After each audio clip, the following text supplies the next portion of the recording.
Welcome back to Foodie Mom. Today we are going to make bread out of only 4 ingredients. This is actually the first bread recipe that I taught myself how to make from scratch, and it is very easy and simple. All you need is some bread flour, instant yeast, salt, and water. Now let's go ahead and get into this recipe. Starting off, we're going to measure 3 3/4 cup of bread flour, and we're going to add that to our bowl. So the reason why you want to use bread flour instead of all-purpose flour is because bread flour has a higher protein and gluten content in it, so that gives your bread a chewier texture on the inside and a crispier crust. And now we are going to add our yeast into the bowl. We're going to do 2 1/4 teaspoon of yeast. Now I like this yeast because it's instant. It doesn't take very long for your bread to rise, and I haven't had any issues with it. So, or you can use 1 packet. 2 1/4 teaspoon of that. And we are gonna do 2 teaspoons of salt. Now for the water, we're gonna add in lukewarm water. You don't want it to be too hot because you don't want to kill the yeast, but you don't want it to be too cold because you want your bread to rise. So lukewarm is the way to go, not spiritually. We're gonna pour that in. I'm gonna pop some gloves on because we're gonna get all up in there. Now, if you do not have bread flour, do not worry. You can use all-purpose flour. You will have a different texture, but it will still be a bread texture. It might be not as chewy as artisan bread usually is. And you just wanna get all up in there and knead everything together until everything is incorporated.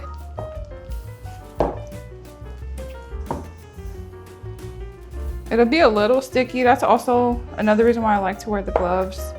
Now, if it is too sticky, you can add in more flour. And I do like to knead it in the bowl. You can knead it on the counter if you like, but this just makes it easier to clean up and all that good stuff. And as you can see, it's coming together. So now we are gonna stretch and fold now that our dough is kneaded all together. And we're gonna flip it seam side down. Okay, now we are done kneading our loaf. This is what it looks like before it rises, and we're gonna come back and see how much it rises. So I'm gonna let it sit for about 1 hour, and I will come back and show you guys that. So I'm just gonna go ahead and cover this, just like that, and just set it on the counter and wait. So here is our bread. It has been 1.5 hours, and look at how much it has risen. I'm going to take some garlic powder and some oregano. So I'm only gonna use a little bit. And we're just gonna do some stretch and fold. Just pull it like that.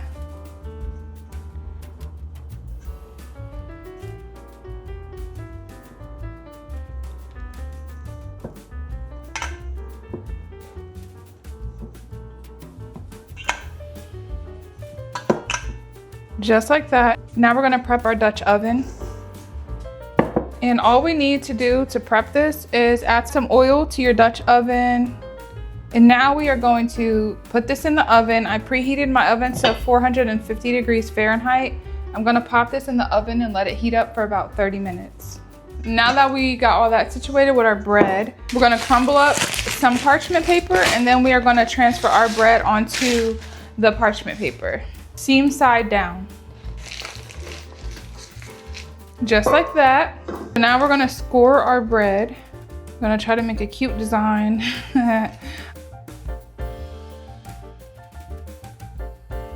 Now that we have that scored, I am just gonna let this rest for about 15 more minutes, and then we will transfer it into the Dutch oven and then bake it. Everything concerning a Dutch oven, it's hot. So be very careful when messing with this.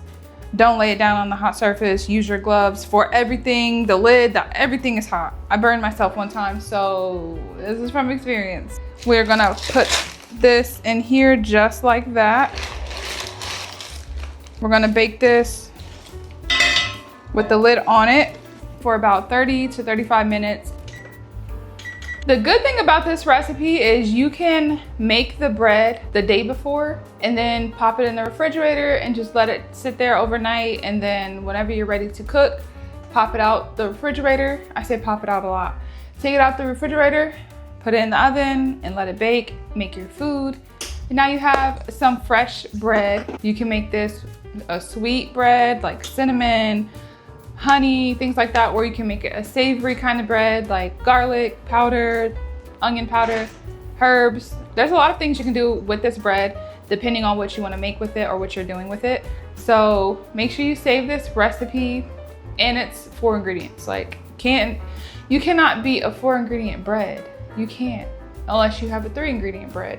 I don't know. So while that's baking, I'm gonna go relax and I will show you guys the final results. Bread is all done. I just want you guys to hear the crunch.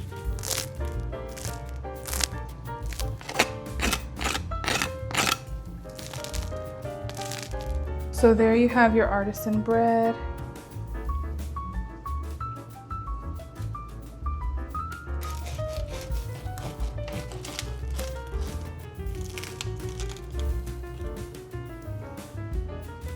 Crispy on the outside, chewy on the inside. If you enjoyed this recipe and would love to see more fun, delicious recipes, make sure you subscribe and hit that bell so you can be notified every time I drop a new video, and make sure you stay tuned so you can see what I paired this delicious bread with. Thank you so much for watching, and I'll see you guys in the next video.